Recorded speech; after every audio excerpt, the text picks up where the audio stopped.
O estudo a seguir é de inteira responsabilidade de seus idealizadores e apresentadores.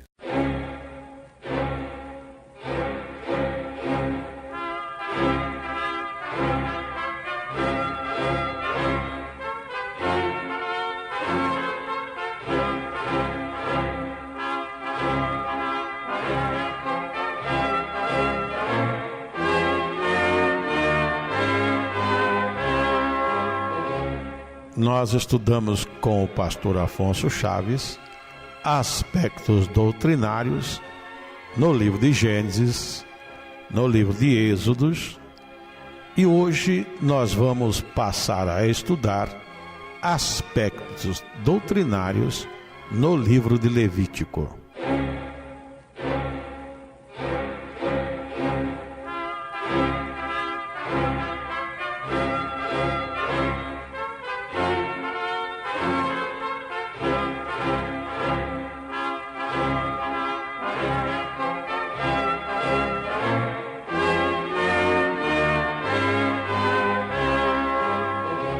Hoje damos prosseguimento ao nosso estudo nas Sagradas Escrituras, ainda no livro do Pentateuco, mais precisamente no livro de Levítico.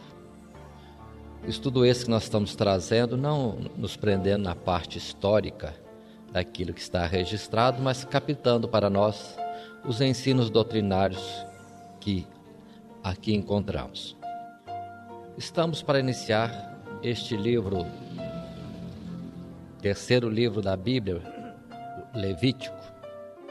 Este é o nome dado a este livro, entendendo-se que todo o ensino que aqui está, todas as palavras, estão ligadas primeiramente à tribo de Levi, encarregada do trabalho do santuário.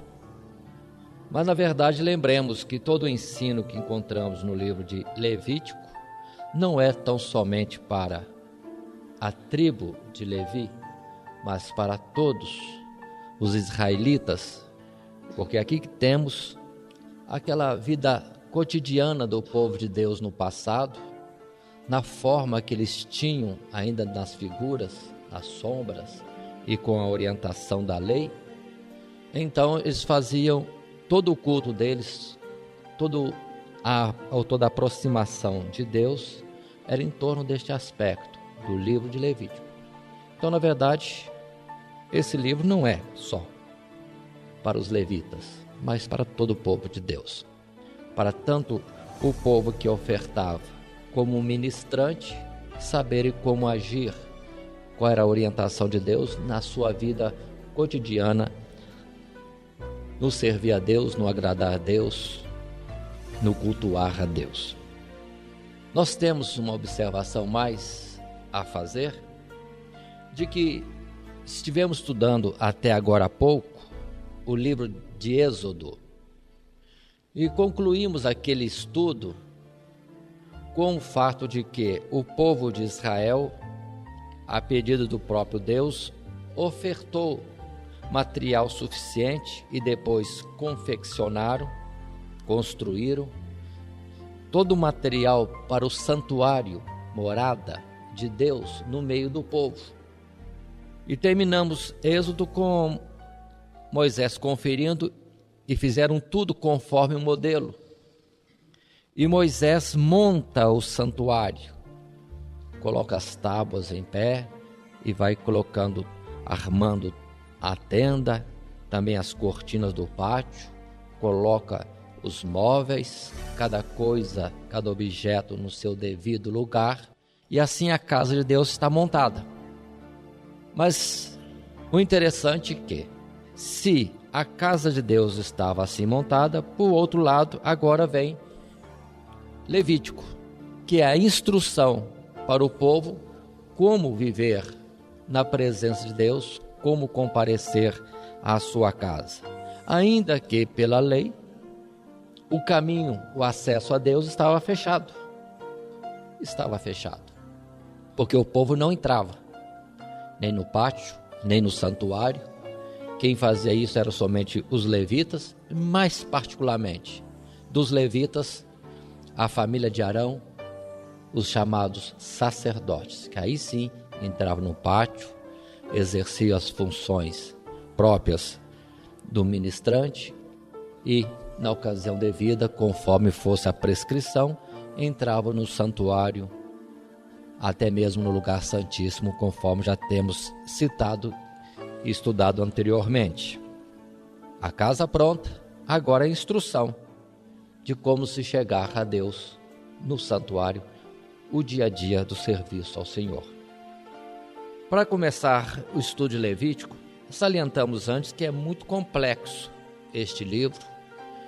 Trata-se de muitos rituais nos primeiros capítulos, rituais com muitos detalhes, difíceis de se dar uma interpretação detalhada de cada detalhe, pelo que devemos estar atentos no entendimento do que era o ritual, qual é o seu significado mais importante, básico, e isso aplicável na nossa vida. A indagação dos muitos detalhes, numa forma assim coletiva, é mais difícil tratarmos, além de ser muito complexo. Mas cremos que a graça de Deus vai nos conduzir para que possamos estar apresentando o que é necessário conhecermos deste livro assim tão complexo. E os irmãos vão ver que de tudo aquilo que temos na lei, com as suas muitas ordenanças, mandamentos, estatutos, e com aquela gravidade de que se alguém falhasse, certamente morreria, pairava sobre o povo de Israel, sobre o povo de Deus, a sentença da morte. Mas a mesma lei que dava a sua ordenança e já colocava a morte para o transgressor, ela mesmo conduz o povo de Deus, cada servo de Deus, cada um daquele povo, a um caminho aberto, a um escape para fugir da morte. Vemos, portanto, que o próprio livro de Levítico vai destacar a excelência e a superioridade da graça de Deus sobre aquilo que a lei instituía. Se transgredir a lei, morre. Entretanto, vamos achar aqui bastante elementos mostrando que, através de um substituto, através de um ritual adequado, se escapa daquela condenação. Mas alguém, na verdade, assume a culpa e leva a pena, o castigo que era para nós, para o transgressor. Observem, repetimos, mostra nisso que há uma ordem superior à da própria lei. E vemos que tudo isso aponta para Cristo Jesus. Tudo aponta para Cristo Jesus. Porque em Romanos capítulo 3, Paulo chega a dizer que a lei nada aperfeiçoou, mas por fim é vinda a graça em Cristo Jesus, que aí sim, nele, alcançamos a perfeição. Não pela execução dos mandamentos da lei, mas pela graça do Senhor operando em nós, por Cristo Jesus, nosso Senhor e nosso Salvador. Sendo Ele agora o Cordeiro de Deus que tira o pecado no mundo, e não mais aqueles rituais. Não era aquilo que agradava a Deus, mas o que aquilo significava. Mas, entrando no nosso assunto primeiro, nós chamamos a atenção que vamos estudar primeiramente em Levítico, os capítulos de 1 a 7, e depois em sequência natural, capítulo 8 e 9, como num bloco só. Porque vamos ver primeiro aquilo que Deus apresenta como sendo as ofertas que deveriam ser levadas a Ele. Encontramos em Levítico, no capítulo 1, primeiro verso e verso seguinte, estas palavras iniciais. E chamou o Senhor Moisés e falou com ele da tenda da congregação, dizendo: Fala aos filhos de Israel e dize-lhes: Quando algum de vós oferecer a oferta ao Senhor, coloca uma reticência aqui, uma pausa, e o Senhor vai dizer quais são as ofertas que deveriam ser levadas a Ele. Nesta pausa quero considerar, muitos de nós, quando queremos agradar alguém, alcançar a graça de alguém, às vezes um presente, um agrado, é a forma. E a gente escolhe muito isso. E somos tendentes, naturalmente, a achar que aquela pessoa que nós queremos atrair, agradar, favorecer, alegrar, vai estar satisfeito com aquilo que para nós seria o que nos agradaria. Mas Deus mostra de princípio que, para agradarmos a Ele, não é nossa forma natural de pensar ou de agir que vai agradá-lo. Pelo que Deus diz que para agradarmos a Ele, ou se quisermos levar alguma oferta a Ele, as ofertas têm de ser do jeito que Ele aceita. E de fato, vamos dizer assim, o agradam. E assim, ninguém poderia chegar a Deus com a sua imaginação. Vou levar para Deus isto. Não.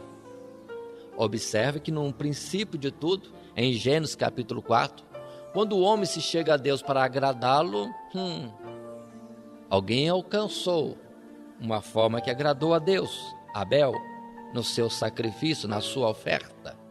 Mas Caim não agradou a Deus. Muitos chegam a citar de que Caim ofereceu para Deus frutos estragados. Por isso que Deus não aceitou. Não, não e não. Eu creio que quando Caim saiu para a lavoura sua, para buscar algo para ofertar a Deus, ele deve ter procurado o melhor, o mais bonito. Mas era aquilo que ele achava que poderia agradar a Deus. Era o homem tão pequeno, tão falho, querendo agradar um Deus tão sublime, tão justo e perfeito. Caim falhou. Nada disso agradava a Deus. Não era isso que Deus procurava. E Deus acha em Abel aquilo que de fato o agradou. Então observe que a oferta de Abel tocou no coração de Deus. Era conforme a virtude de Deus, o seu pensamento, a sua intenção, aquilo que de fato para Deus era justo, era valioso. Algo que tocava a um Deus tão sublime e poderoso, que vamos perceber na palavra de Levítico. E Caim, infelizmente, agindo como um ser natural, o que agradaria a ele, homem, ele quis oferecer a Deus. Não era suficiente. Nada. O que poderia agradar a Deus? Sendo que os céus dos céus e toda a plenitude que lá existe, muito mais superior e excelente do que está aqui nesta terra, foi feito pelas suas mãos. O que agradaria a Deus? O que de fato comoveria? Aí vemos os ensinamentos. Observem que em Levítico não está nada em ordem. É o que se torna mais complexo ainda este estudo. Não está em ordem. Tanto que começamos a falar da oferta, se alguém quiser ofertar alguma coisa ao Senhor, e eu parei. Porque o Senhor vai entrar já na descrição do livro de Levítico, numa sequência que causa um pouco de surpresa. E são muitos detalhes que encontramos numa sequência que, humanamente, alguém diria que não está em ordem. Mas Deus tem os seus objetivos quando faz algo. Assim, para entendermos e colocarmos na nossa fragilidade humana, numa sequência para nosso entendimento, preciso ir ao capítulo 7, os versos 37 e 38, que tão somente lá temos a descrição de quais são as ofertas que Deus aceita e que de fato correspondem à sua divindade, à sua majestade. E lá diz o verso 37: esta é a lei do holocausto e da oferta de manjares e da expiação do pecado e da expiação da culpa e da oferta das consagrações e do sacrifício pacífico, que o Senhor ordenou a Moisés no monte Sinai, no dia em que ordenou aos filhos de Israel que oferecessem as suas ofertas ao Senhor no deserto do Sinai. Quais são as ofertas? Aí volta ao verso 37. A lei do holocausto, a oferta de manjares, a expiação do pecado, a expiação da culpa, a oferta das consagrações e o sacrifício pacífico. 6 modalidades aqui colocadas. Repito: holocausto, oferta de manjares, sacrifício do pecado ou expiação do pecado, expiação da culpa, oferta das consagrações e do sacrifício pacífico. Voltando ao capítulo 1, a descrição a partir do verso 3 vai falar sobre o holocausto. E na sequência vamos ter outras colocações mais, como oferta de manjares, sacrifício pacífico, e depois do sacrifício pacífico, temos sacrifício e expiação do pecado, sacrifício e expiação da culpa, e depois a oferta das consagrações. Nos 7 capítulos, a descrição destes 6 títulos, ofertas ao Senhor, estão, de certa forma, entrelaçados. Não está de uma forma racional, conforme o ver do homem. Uma coisa bem explicada, depois outra, numa sequência que pudesse ser tida como lógica. Mas está misturado. E queremos agora fazer uma colocação. Primeiro, voltar a falar dessas mesmas ofertas, que são, repito, descritas desde o capítulo 1 até o capítulo 7, considerando já na sequência em que essas ofertas deveriam ser apresentadas a Deus, porque também havia uma sequência que traz para nós instrução. Na descrição começa com o holocausto, mas no dia a dia do israelita que quisesse agradar a Deus, ele teria primeiro que oferecer uma certa oferta, esta primeiro, para depois as demais seguirem. Observe a importância desses fatos. Para nós entendermos isso, teremos que entrar no capítulo 9, mas há tempo. Vamos trazer alguma explicação antes. Esses 7 capítulos explicam o cerimonial das ofertas. Deus está ensinando o que deveria ser feito. Temos a casa de Deus. Deus mora agora com o povo. Deus explica como se chegar a Ele, como se chegar agradando, trazendo as ofertas. Depois, atentem bem, casa pronta e a forma explicativa de como chegar a Deus nos cerimoniais das ofertas. Falta algo. Falta o detalhe de que alguém deveria estar responsável por isto. É quando Deus determina a Moisés que separe Arão e a seus filhos para serem os sacerdotes. Esses sim é que estariam na ministração de todas as ofertas, como intermediários entre o homem e Deus. Vamos dizer assim, o povo ao redor da casa de Deus e do pátio chegaria a Deus, mas não teriam acesso. O sacerdote estaria ali recebendo a oferta, procedendo com ela na casa de Deus, apresentando a Deus. Havia um intermediário, havia um mediador, um medianeiro, como está textualmente em algumas versões na Bíblia Sagrada, mostrando mais uma vez que o povo não tinha acesso direto a Deus, estava fechado.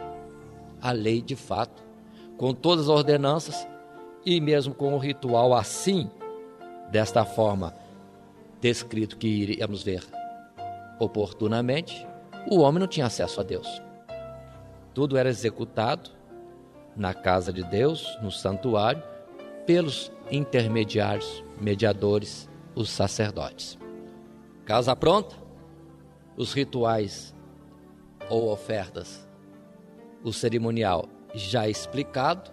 Agora, Moisés separarão e seus filhos por ordem de Deus. Parece que está tudo em ordem. Falta uma coisa: de que este Arão e seus filhos, que foram assim chamados para ministrar na casa de Deus, fossem consagrados a Deus. E isso vamos encontrar no capítulo 8. Portanto, vamos agora para o capítulo 8 falar ligeiramente sobre a consagração de Arão e seus filhos. Capítulo 8. Insistimos em repetir: casa pronta, cerimonial ensinado, os que vão ministrar apontados, mas agora eles são consagrados.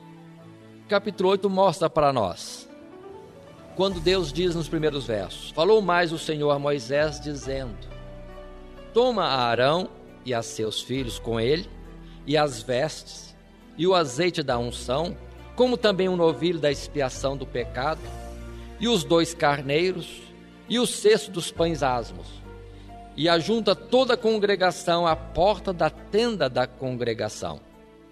Fez, pois, Moisés como o Senhor lhe ordenara, e a congregação ajuntou-se à porta da tenda da congregação.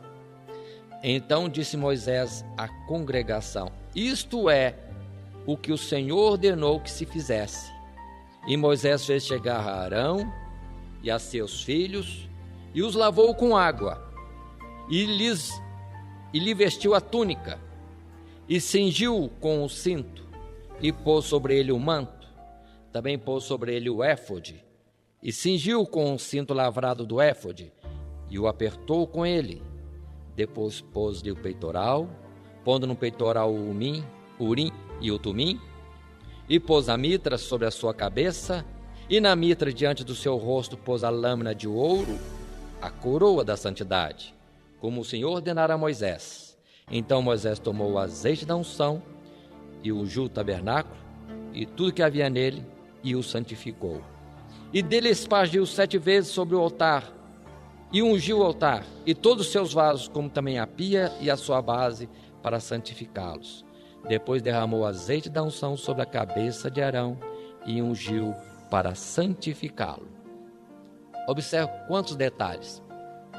O homem apontado não foi diretamente fazer a obra. Primeiro tem um processo da consagração dele a Deus. E observe que todos esses fatos estão em torno de quê? De purificação. Lava, veste, unge, como também a seus próprios filhos, conforme no verso 13 desse capítulo 8 vai dizer: também Moisés fez chegar os filhos de Arão, e vestiu-lhes as túnicas, e cingiu-os com o cinto, e apertou-lhes as tiaras, como o Senhor ordenara a Moisés. Aí está. Não estão exercendo o ministério para o qual foram indicados. Estão primeiramente sendo preparados, consagrados para aquilo que deveriam estar fazendo. E todos esses preparativos, observem, estão relacionados com a purificação, com a justificação, nas vestes, na água, no azeite, e em todo o simbolismo daquelas vestes que vimos já em Êxodo, não só para Arão, como também para seus filhos, o destaque de que em Arão as coisas são mais representativas em todos os paramentos, porque ele é o sumo sacerdote. Aí vem o peitoral, vem o éfode, vem o urim, vem o tumim, vem a coroa da santidade, que significa a mensagem básica que deve estar naquele que ministra: santidade ao Senhor. Tudo isso está acontecendo, mas não terminou ainda, porque em ato contínuo Moisés vai fazer mais alguma coisa. O que ele vai fazer? Justamente um cerimonial de abertura de tudo aquilo. Porque vai dizer o verso 14 para nós: então fez chegar o novilho da expiação do pecado. Vimos que as ofertas são 6. Na descrição de Levítico 1 até 7, a primeira descrição é a respeito do holocausto. Mas na hora de executar, não é o holocausto primeiro. A primeira coisa que Moisés faz é a execução do sacrifício ou oferta para expiação do pecado. E diz a palavra, ainda no verso 14, que Arão e seus filhos puseram as mãos sobre a cabeça do novilho da expiação do pecado e degola este animal. E Moisés então pega o sangue e vai proceder à função de um ministrante. Quantos detalhes? Uma pausa. Primeiro quero voltar a Moisés. Está sendo instituído um sacerdócio. Sacerdotes estão sendo consagrados. Moisés faz este ato. E Moisés não é chamado sacerdote. Nem é sacerdote. Segundo aquilo que está sendo instituído, não. Porque a ordem foi que o sacerdócio seria de Arão e de seus filhos e nas gerações seguintes. Quem era, pois, Moisés para fazer este ato, este cerimonial? Nisso está implícito que há um sacerdócio superior, não conhecido ainda pelos homens, mas que está tendo poder e autoridade para instituir um sacerdócio, um cerimonial divino na face da terra. Como tudo é figura das coisas celestiais, o que estava na terra era representativo. Mas Moisés é que estava trazendo a autoridade do alto. Então, no alto, nos céus, há um santuário, há uma administração e há alguém com poder para isso instituir. Do que Moisés era a figura deste que é do alto. Aí já está implícito. Há um sacerdócio superior, que não é da terra, ao qual Moisés, apesar de ser humano, não pertencia, mas tinha mais autoridade, porque ele instituiu o sacerdócio terrestre. Se lembrarmos do passado, já havia um sacerdócio do Deus Altíssimo, representado em Melquisedeque, que apareceu, executou alguma coisa e sumiu. E agora aparece Moisés, outra vez, numa função de sacerdote, sem ser chamado sacerdote, nem mesmo sendo nesta ordem que estava sendo consagrada agora. Mas continuemos. Vamos ao detalhe. Qual é a primeira oferta que deve chegar a Deus?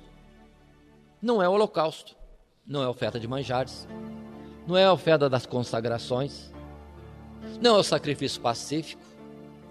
A primeira oferta que deve chegar a Deus, ou que qualquer um adorador deve levar a Deus em primeiro lugar, é aquilo que traz a expiação do pecado. Qual é o ensino? Nada vai ser aceito por Deus, nada lhe é agradável se houver pecado.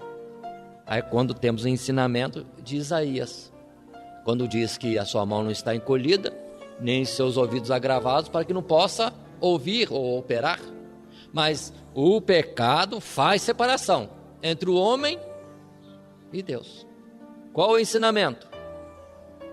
No cotidiano, perdoe-me, nós chegamos na igreja, dobramos o joelho, a tendência nossa é: Senhor, eu te agradeço. Tá bom. Mas quero colocar numa sequência instrutiva da realidade. A realidade que Deus aponta para nós é esta. Primeira coisa ao chegar diante de Deus é tirar qualquer possibilidade de pecado. Perdoa, Senhor. Alguma ofensa, conhecida, não conhecida? Senhor, retira o pecado. Primeiro é isso. Não adianta agradecer, não adianta louvar, não adianta suplicar pelo irmão ou pela irmã necessitada, não adianta nada. Se houver algum pecado. Primeira coisa seria então de alguém que chegasse na casa do Senhor para adorar o Senhor, para servir ao Senhor, para suplicar ao Senhor, seria retirar o pecado, sacrifício ou oferta de expiação de pecado, tirar aquilo que possa impedir de sermos aceitos por Deus ou Ele nos ouvir e operar em nosso favor. Oferta para Deus Mas parece que Deus não ganha nada com isso. Porque na verdade Deus está ensinando que Ele não precisa de nada, mas o seu prazer é que nós estejamos bem. E não há forma de estar bem se tiver com pecado, porque o pecado é morte e é desagrado a Deus. E Deus quer que estejamos bem, que estejamos vivos e desimpedidos na presença dEle, e Ele também, vamos dizer assim, livre para poder atuar em nosso viver. Agrada a Deus aquilo que é para bem nosso, porque Deus, na verdade, não precisa de nada, mas Ele tem prazer por nos amar, por nos chamar para sermos filhos, e que, como amigos ou filhos dEle, obra das suas mãos, estejamos bem. E é impossível estar bem, é impossível para nós dizermos que temos paz, alegria, felicidade, se houver pecado. Pecado é doença, pecado é morte. Oferta para Deus, mas os beneficiados somos nós. Porque retirar nossa culpa através de um sacrifício em que um animal é morto. Aí vem o ritual. Alguém morria pelo pecador. Quando diz a palavra que Arão e seus filhos impunham as mãos sobre o animal, num caso um novilho, era instruindo de que na verdade aquele novilho estava recebendo sobre si os pecados de Arão e seus filhos, e iria pagar por eles com a morte. A alma que pecar, esta morrerá. Aquele que transgride a lei, morre. Mas agora já tem uma situação: a lei não pode ser quebrada, é lei de Deus, tem que ser cumprida. Houve transgressão, a morte. Mas aí mostra que Deus apresenta a aceitação de um substituto. O pecador é livre e alguém inocente paga por aquela falta. Então esse cordeiro, ou melhor dizendo, novilho, na expressão dos detalhes da lei, representa Cristo Jesus. Aqui novilho, no outro lugar chamado Cordeiro de Deus, que tira o pecado do mundo. Corresponde à mensagem de Isaías, capítulo 53. Olhando nós para ele, poderíamos o desprezar. Não tinha nada de especial, Cristo Jesus. O Emanuel, Deus conosco, aquele que se fez carne e habitou entre nós.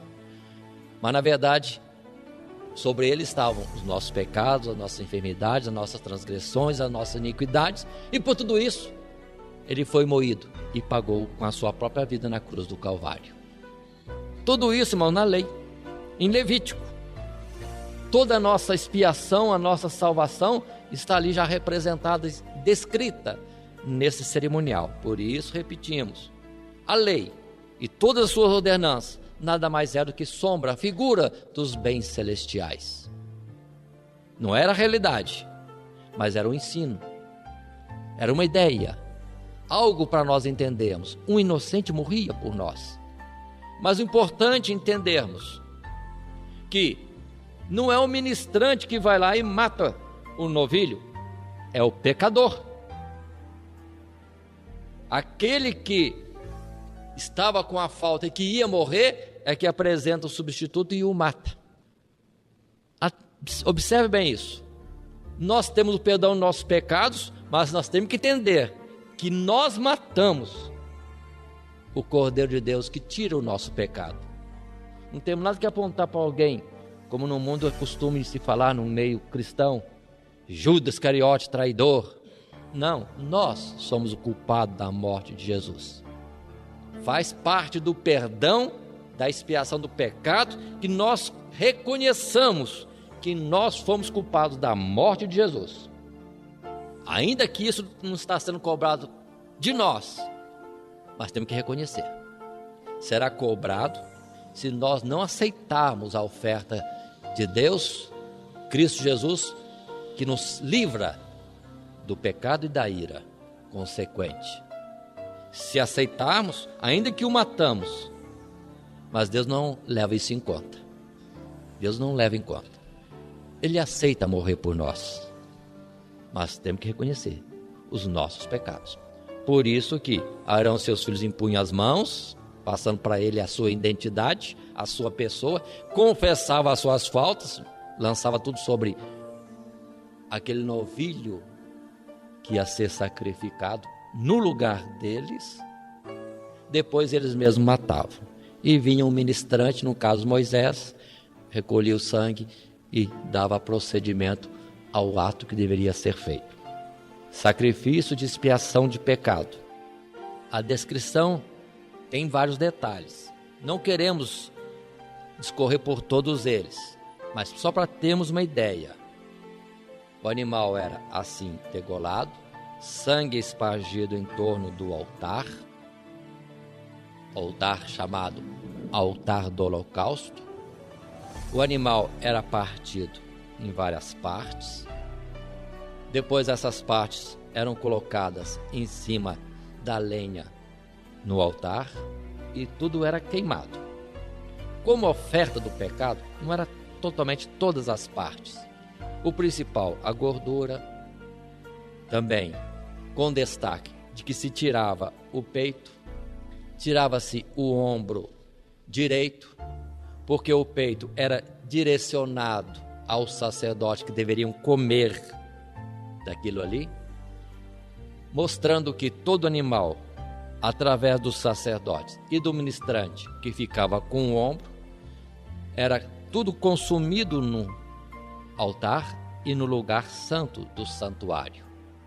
É um mistério alguns detalhes, mas mostra que o animal deveria ser totalmente consumido, o que era sobre o fogo, sobre o altar, e queimando-se tudo, viravam cinzas. Vamos lembrar disto. Não deixem desapercebido as cinzas, porque o altar era como algo em grade, em que o que virava pó cinza caía debaixo do altar. Isso vai dar entendimento depois ao que está escrito em Apocalipse, no capítulo 6, falando almas debaixo do altar. Mas na realidade do dia a dia das figuras, o que ficava debaixo do altar era justamente a cinza do que era queimado no altar de Deus. Guardem isso. Continuando um pouco mais. Aí está a expiação do pecado. Um inocente morria pelo pecador. Pronto. E assim era declarado o pecador livre, perdoado e podia sair em paz. Aquilo que vemos em Efésios, quando a palavra diz que Jesus estabeleceu a paz. Isaías 53. A paz veio para nós e para ele a morte, na cruz do Calvário. A salvação do mundo, irmãos, está toda nisso. Não há jeito de salvação se não for pelo sacrifício de Cristo Jesus. Nunca houve. Os do passado foram justificados naquilo que iria acontecer e que já estava determinado antes da fundação do mundo. E nós somos justificados hoje por aquilo que já foi realizado. Então nenhuma outra religião, por mais boazinha que seja, que exista no mundo, não sendo na expressão de Jesus sacrificado pelo pecador, não existe salvação. Não existe. Essa é a excelência do cristianismo sobre todas as demais religiões. Não é fazendo a puxada para a religião cristã, não, porque a salvação está em Cristo Jesus, determinação da parte de Deus. Não há salvação para ninguém no mundo, a não ser em Cristo Jesus. Assim também, irmãos, há muitos pontos doutrinários que podem correr nas diversas fases da vida do homem, nos diversos séculos que vão passando, mas não existe possibilidade de salvação a não ser por Jesus crucificado por nós. Então, se existe alguma outra situação em que alguém diz que alguém vai ser salvo de alguma outra forma, por favor, pode anular e não aceitar isso, porque não existe salvação. Jesus mesmo diz, ele é o caminho, a verdade, a vida, ele é a porta e ninguém chega a Deus a não ser por ele. Por isso que em Hebreus depois vai dizer, no capítulo 10, que a salvação, ou a possibilidade de entrarmos para chegar à presença de Deus, isso só é possível através do véu que foi rasgado. Que aí se é falado em Hebreus, que aquele véu significa a carne de Jesus rasgada por nós, ali no Calvário. Não tem salvação fora disso. Fala-se muito em ponto escatológico que depois que a igreja subir vai ter salvação pela morte, pela resistência, por manter a fidelidade a Deus no meio de uma atuação difícil. Ninguém é salvo por aflição, porque passou por uma grande tribulação. Cada um é salvo tão somente por Cristo Jesus e este crucificado.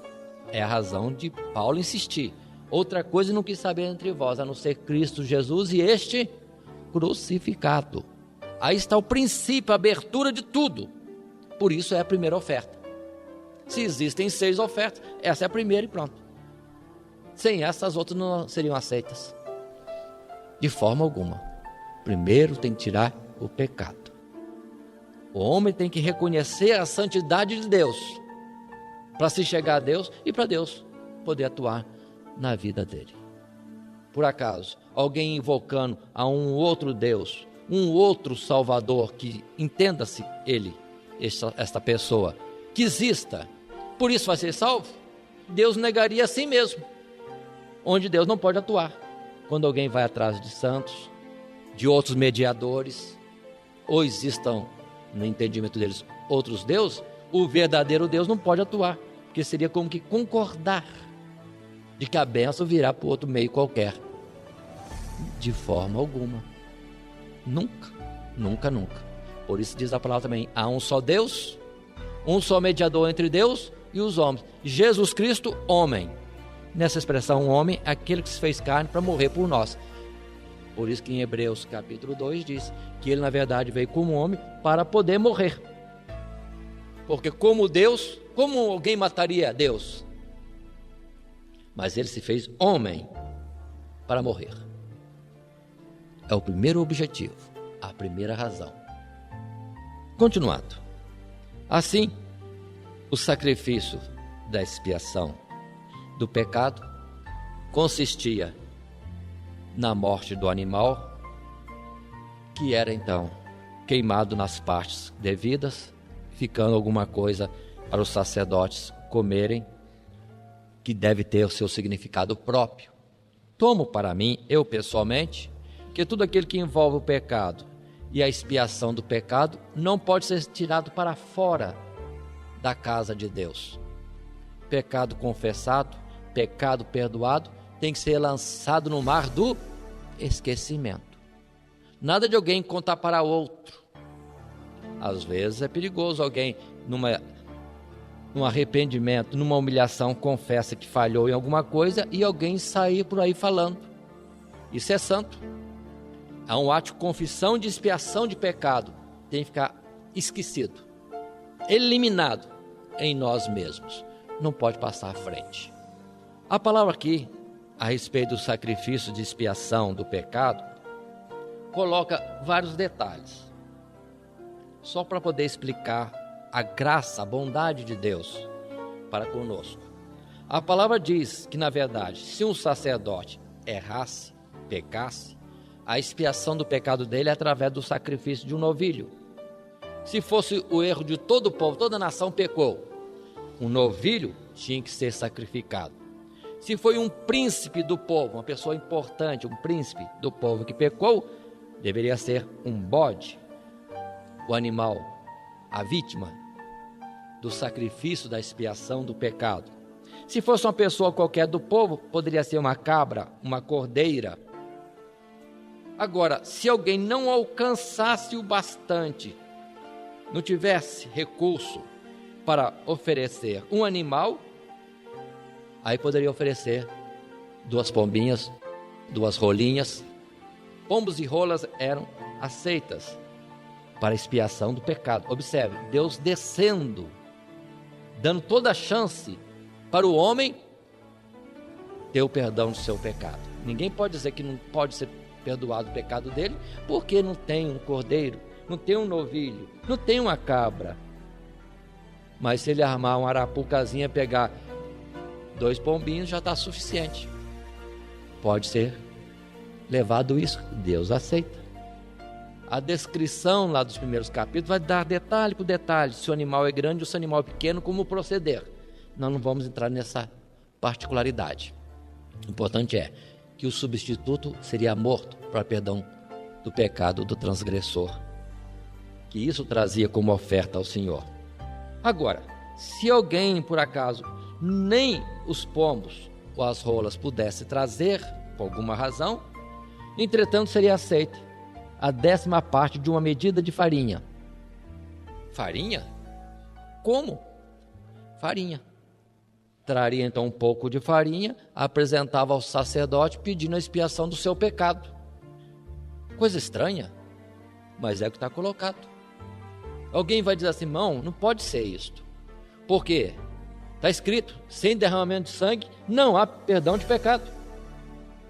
Entretanto, vamos ver que não é o sangue o elemento da expiação. O sangue simboliza vida. E quando se apresenta ao Senhor farinha, a farinha vem de um grão que tinha vida e que foi moído para servir de expiação do pecado. O grão morre para virar farinha e ser queimado na expiação do pecado no altar de Deus. Aí quando Jesus se apresentou, ele é o Cordeiro de Deus que tira o pecado do mundo, mas em João 12 ele diz que ele era o grão de trigo que deveria morrer para trazer salvação. Então não é o sangue físico, o elemento vermelho, é a vida que é importante. Pelo que muitos ficam embaraçados com esse assunto de sangue, mas o sangue é representativo da vida da parte de Deus para nós, aceito como expiação do pecado. Voltando a Abel, por isso que o sacrifício de Abel foi aceito, porque foi ofertado ao Senhor vida. Isso é algo precioso aos olhos de Deus. Abel ofereceu vida para agradar a Deus, e Deus aceitou vida. E na expiação do pecado, ninguém paga pela sua expiação do pecado, porque se morrer, um de nós morrer pelo pecado que fez, permanece morto, porque tão somente morreu pelo pecado que tinha. Ficou, vamos dizer assim, satisfeita a justiça de Deus, o pecador morreu. Mas em Cristo Jesus a nobreza é essa, que ele morreu por nós e nós permanecemos vivos. Aí está a maravilha. E agora vamos continuar. Na sequência das ofertas ao Senhor, nós temos, voltando ao capítulo 8, para entendermos o aspecto da sequência das ofertas, a oferta seguinte e obrigatória era o holocausto. Aí sim, depois de expiado o pecado, o pecador já reconciliado com Deus, igual muda a palavra, não é mais pecador. Temos que trocar o nome. Ele não é mais pecador. O pecado foi perdoado. O redimido. Aí pode chegar-se a Deus com outra oferta, a do holocausto. E assim, no capítulo 8, no verso 18, encontramos: depois Moisés fez chegar o carneiro do holocausto, e Arão e seus filhos puseram as mãos sobre a cabeça do carneiro, e o degolou, e Moisés espargiu o sangue sobre o altar em redor. Aí está, agora sim o holocausto. Holocausto significa, irmãos, um sacrifício total, porque nesse aspecto, o animal do holocausto era degolado, sangue aspergido em torno do altar, e todas as suas partes deveriam ser queimadas sobre o altar. Sobre a lenha, queimava-se, até virar cinza. Cinza essa que, lembremos, ficava debaixo do altar. Cinza do sacrifício do pecado, cinza do holocausto. Agora, o que é o holocausto? O que significa? É a vida que foi totalmente oferecida a Deus. Vamos entender esse particular. No sacrifício da expiação do pecado, Deus mostrou que Ele deu a sua vida por nós, para termos o perdão do pecado. Ele fez um holocausto, entregou-se inteiramente por nós. E se queremos agradar a Ele, Ele quer a nossa vida consagrada por inteiro a Ele. Aí está a figura e o significado. tudo era consumido sobre o altar. Tinha que ser queimado totalmente, até virar cinza.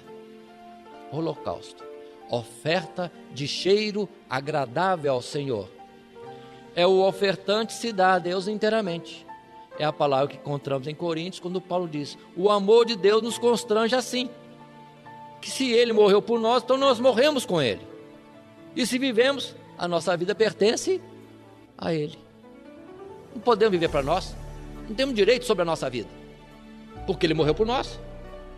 É quando Paulo diz que a vida que vivemos deve ser Ele em nós. Como disse, não vivo mais eu, mas Cristo vive em mim. O amor de Deus para conosco nos cobra, nos constrange a nós amarmos na mesma medida. Se um Deus tão tremendo e maravilhoso se consagrou, se deu inteiramente para nós, por nós, por que nós, criaturas tão frágeis e insignificantes, perdoa a palavra insignificante, mas barro, não poderíamos nos consagrar a Ele? Seria nada mais, seria medida por medida. Ele deu a vida dele. O que tem de mais nós darmos nossa vida?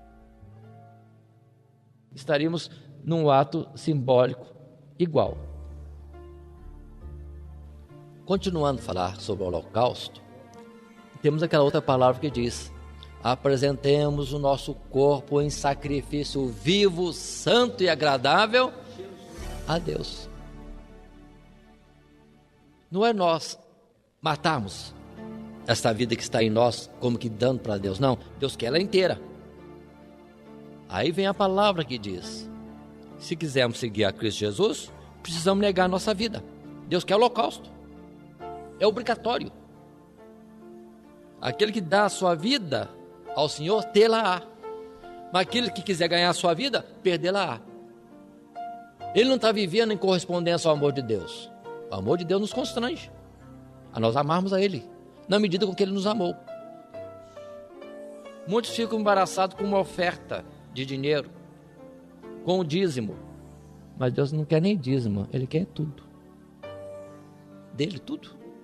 A nossa vida é dele. Mas precisamos entender esse aspecto. Não é o dinheiro que Deus está querendo, é nosso ser para Ele, nossa vida voltada para Ele. Pelo que muitas vezes ensina o povo: não, tem que trazer oferta. Se não trazer oferta, você não ama a Deus. E a pessoa preocupa logo, dá 50, dá 100 reais, dá 1.000 reais, 1 milhão, quanto quiser. Como se isso fosse deixar Deus admirado e satisfeito. Ele é o dono do ouro e da prata, não precisa de nada.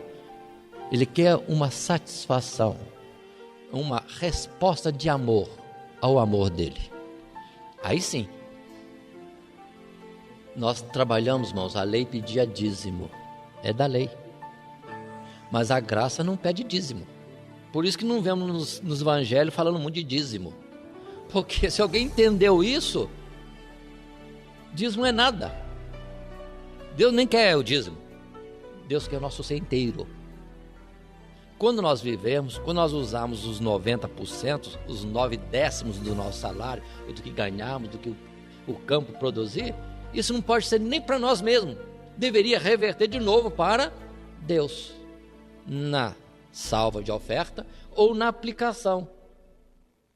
Porque a nossa vida é de Deus.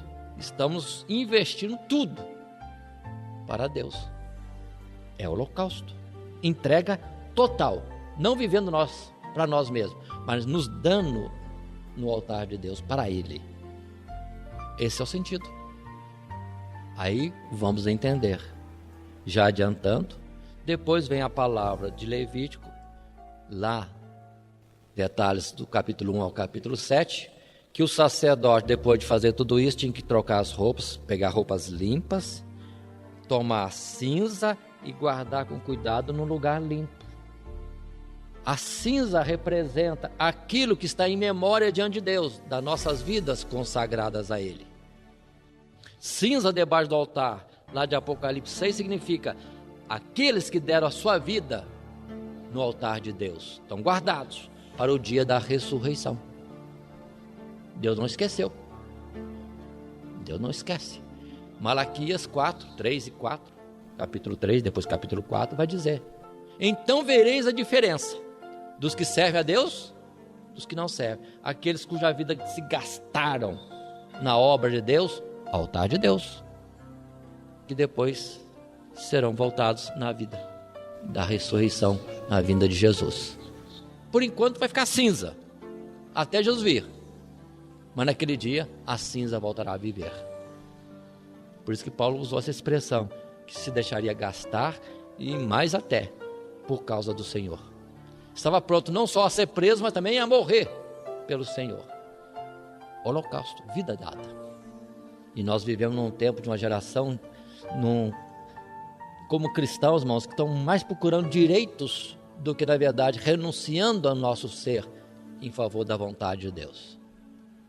Discute-se tanto dízimo, oferta, costumes, formas de cultuar, tempo para estar na igreja, tempo para ler a palavra, tempo para orar, enquanto na verdade Deus quer tudo, todo o nosso viver, toda a nossa existência voltada para Ele. Para nós não é perda, é ganho, porque estamos investindo naquilo que é a realidade, é permanente e é eterno. Enquanto se nós tirarmos umas fériasinhas, descansarmos, irmos para a praia, para um lugar de bem-estar, na verdade nós estamos desperdiçando a vida que deveria estar trabalhando, investindo, plantando nas coisas de Deus. Holocausto, a que nós temos falado. E depois então, no caso da palavra, segue-se outras ofertas, que eu vou estar fazendo uma interrupção agora no capítulo 8. Completa-se as ofertas da consagração de Arão e de seus filhos, os sacerdotes. Terminado tudo isso, há uma ordem de Moisés para Arão e seus filhos. Eles não poderiam sair do santuário. Deveriam ficar no santuário 7 dias. Não poderiam sair, porque sobre eles estava a unção de Deus. Paremos. Uma vez consagrado a Deus, mas está consagrado para sempre. Não existe aposentadoria de crente nem de ministro do Senhor, não. A vida foi consagrada a Deus, tem que permanecer na casa de Deus, no serviço do Senhor, à sua disposição, 7 dias, ou seja, eternamente. Observe bem esses particulares. Tudo isso, irmão, mostrando o que Deus espera de nós. Essas coisas que muitos discutem são nada em relação àquilo que Deus espera de nós, em correspondência à grandeza de um grande Deus poderoso, que preenche os céus e a terra. Um Deus eterno que morreu por nós. Mas aí a palavra diz: se dermos a nossa vida agora para Ele, nós teremos essa vida de volta para nós. Se Ele morreu por nós, não temos direito de viver nós, para nós mesmos, mas para Ele. Mas Ele prometeu, se cumprirmos isso, na eternidade teremos de volta a nossa vida, aí viveremos a nossa vida. Mas por enquanto, essa vida não nos pertence mais. Foi comprada, foi resgatada, não é nossa. Ninguém tem direito de nada. Somos de Deus, com direito e um preço altíssimo investido nisso. Esses 7 dias significam a plenitude. As coisas na terra não correspondem, no seu viver, no seu cotidiano, à excelência das coisas celestiais. Por isso ficou só a representatividade. Uma vez Moisés consagrando Arão, Arão estava preso, detido na casa de Deus para servir ao Senhor sempre, para nunca mais sair. Nunca mais. Por isso que temos a figura de Jesus dando a sua orelha para ser furada. É um escravo que tinha direito de liberdade, poderia optar pela liberdade. Não. Quero ser escravo para sempre, servir a Deus para sempre. Por isso tem aquela palavra que põe a mão no arado e olha para trás. Não está aprovado. Uma palavra que eu não usei hora nenhuma, mas é importante, tudo é voluntário.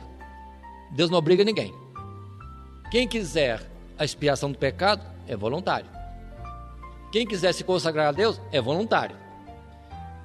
Deus não vai aceitar ninguém obrigado, de forma nenhuma. Por isso nós, irmãos, temos que aniquilar nós mesmos. Ninguém vai fazer algo por nós, de forma nenhuma. Cada um tem que se apresentar como voluntário. Pai não salva filho, filho não salva pai. Cada um salvar-se-á se entrar no processo de voluntariamente buscar a expiação do pecado e se consagrar a Deus. Mas interrompamos aqui. Vamos fazer uma pausa para darmos sequência em outra oportunidade. Estou dando por concluído o capítulo 8, mostrando que das ofertas todas, eu citei 2 só: sacrifício, expiação do pecado e o holocausto. As outras são feitas e Arão e seus filhos são considerados consagrados para o ministério a que foram chamados. Mas a citação das próximas ofertas eu vou fazê-la só na citação ao falar no capítulo 9 que teremos na nossa sequência. Que Deus abençoe em Cristo Jesus. Amém.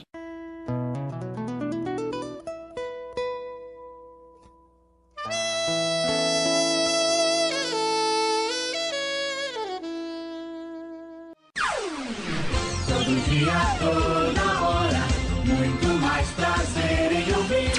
Radionete Grata Nova. Web Rádio, a qualidade que faz a diferença, cada vez mais necessária. Rede Grata Nova de Evangelização. Acesse nosso site www.horadadecisão.com.br. Hora da Decisão, tudo junto, sem acento.